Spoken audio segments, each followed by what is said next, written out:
A cross-examination is the lawyer's opportunity to ask questions of a witness that's called by the other side. And so the point of cross-examination is really to build the lawyer's own case through that witness, or to undermine the credibility of the witness.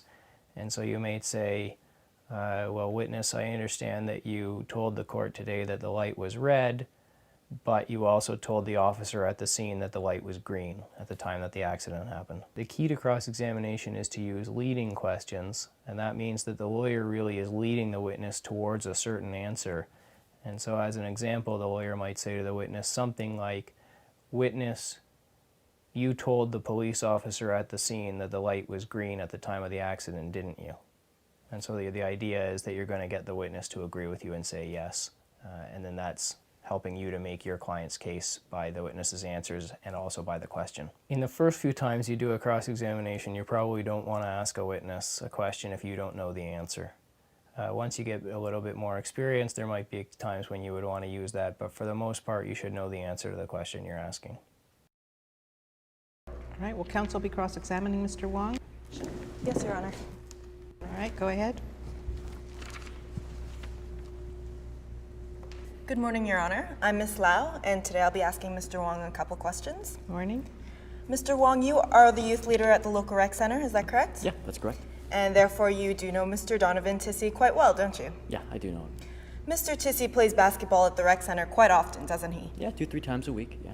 And he's quite good at this sport, is he? Yeah, I wouldn't play against him. Mr. Dwayne Dirks also comes to the community center, doesn't he?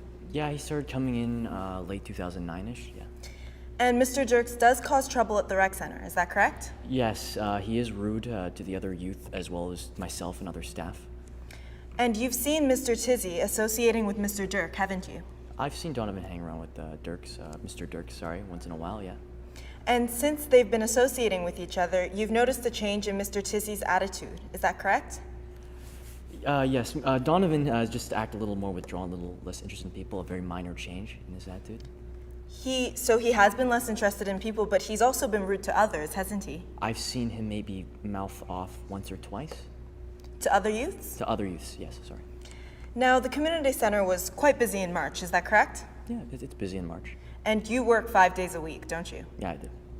You work from 2 p.m. to 10 p.m., is that correct? Those are my work hours. And you don't keep a record of the people who come into the rec center, do you? No, I don't.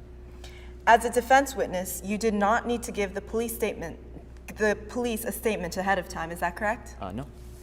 Therefore, your recollection of the date in question is solely based on your preparation for this trial, is that correct? Yes. The date in question, March 10th, 2010, that's quite a while ago, isn't it? It's around 2 months, yeah. And since then, you've seen a lot of kids at the rec center, is that correct? For my job, that's right, yeah. So you can't be sure that you saw Mr. Tissy on March 10th, 2010, can you? Well, I can be sure because I remember getting that specific information on March 10th, and I was very lucky to tell Donovan about it that afternoon. So you remember the exact day you received that form, the exact day you gave Donovan that form? Yes, because it is scholarship and college information. It's not like I get it every single day. This was a lucky break.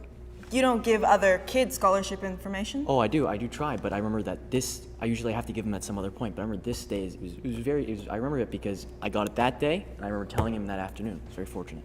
So can you please state the exact time you saw Mr. Tissy on that day? You know, like I said before, I cannot be 100% sure, but it had to be definitely before 8 o'clock, because that's when I eat. And you haven't recently seen Mr. Dirks, have you? No, I haven't seen Mr. Dirks around. Thank you, Mr. Wong. Thank you, Your Honor.